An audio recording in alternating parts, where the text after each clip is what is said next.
responsible for that one.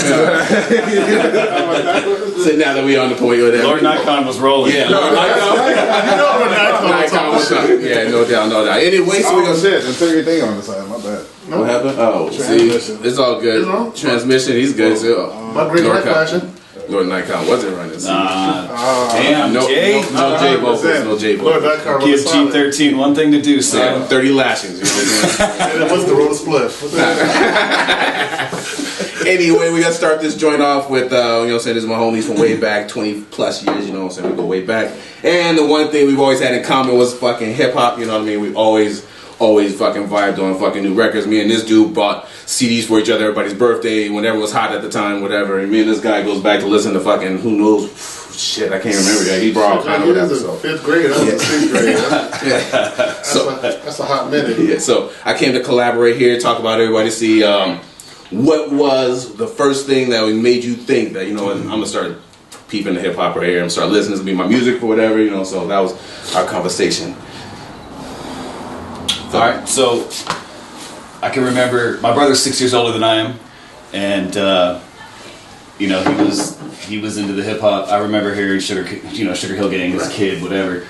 So the first stuff I remember is Sucker MC's Run DMC. Right. That's it. That was it. I was hooked. And then I'll play that shit every night at work. Right. Crush Groove. Because you know, at my job we got vinyl. I'm a bartender at this place. Wow. We play on vinyl, and they have Run DMC is one of the albums, and I play it when I close every night. Every night. My closing is in Run DMC. Yeah. It's got all. And so that was it. That was it for me. And then 6 in the morning, you know, whatever. Yeah. And then my first hip hop tape was Run DMC Raising Hell. Oh yeah. Followed by the NWA Straight Outta Compton that I stole from a kid in 7th grade. Nice. Not lying. Shout out to the kid that gave up the NWA. Yeah. You don't know. That's how it all started. And then in the 90s we got the great stuff, and no doubt. Now it's kind of weak sauce. I remember we were back in LA. I remember it was like a Run DMC, the first Run DMC album. It was all the kids, man. We were in the back room, and one of the older girls, and she was like, "Yo, put this tape on." It was Run DMC, and you just heard that tat tat tat, like the snares and the, like, you know, and man, like all of a sudden, like it was like I remember at the time, like early '80s. You know what I'm saying? You'd be sitting there watching, like, you know, kind of some whack videos. I mean, I'm not whatever, but it was just what was on TV. So hip hop was like this whole new, like something I had never seen before. You know, had dudes out there looking fresh. They was all dressed up. Well, I was 100%, you know, like I said, into it at that point. You know what I'm saying? That was my shit. Ever since then, like, I'm a diehard hip hopper. I love it all. I mean, I love the graffiti. I love, you know what I'm saying, the b-boy and the whole element of that time in the 80s. That was just like the.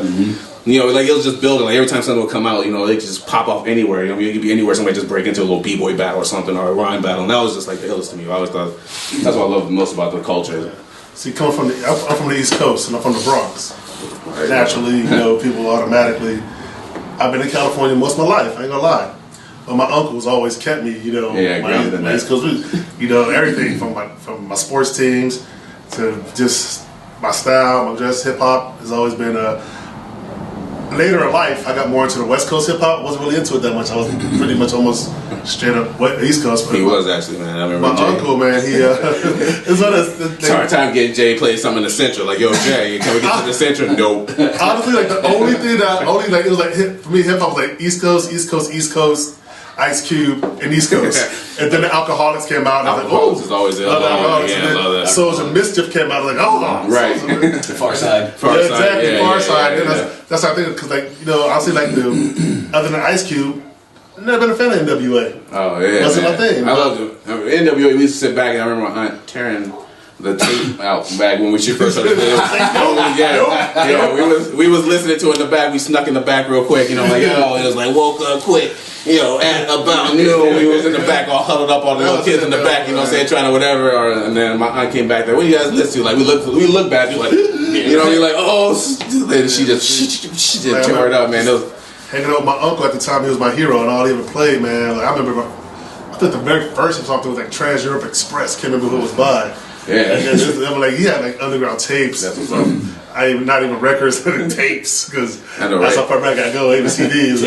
Yeah. And then I remember first myself. I think it was Run DMC Rock Box. I think it was probably the first. Like that song is and then King of Rock, and then and then they everybody knows Tricky and stuff like that. Yeah, Tricky's my favorite. But I mean, that's from the Raising Hell album. Yeah, that's where they caught me. Was that I know that album back. I think that's where they blew up. Like we had me and Babe had this conversation before on Twitter. Where we were having a conversation just about like if you didn't play a tape and it stopped working in your deck, the shit wasn't real. Right? It wasn't a legit CD. It wasn't legit. Like I bought the Redman CD or the tape like 3 or 4 times. I used to play and used to cut out at certain parts. Like, and I would just fill in like whatever. You know what I'm saying? Like I know what he said. You know what I'm saying? It's all good. Biggie Smalls. So let the tape rock till the tape pop. Yeah, and when it popped, man, that was it. We go get another one. Like until that shit blew up, then I go get another one. Right? He used to buy 2 Redmans every time. Every time it came out, 2 Redmans. Yeah, it's like I grab 2 of these. You know what I mean? I remember you used to have one for the house and one for the car. Exactly. One for the house, one for the car. Take it back and forth.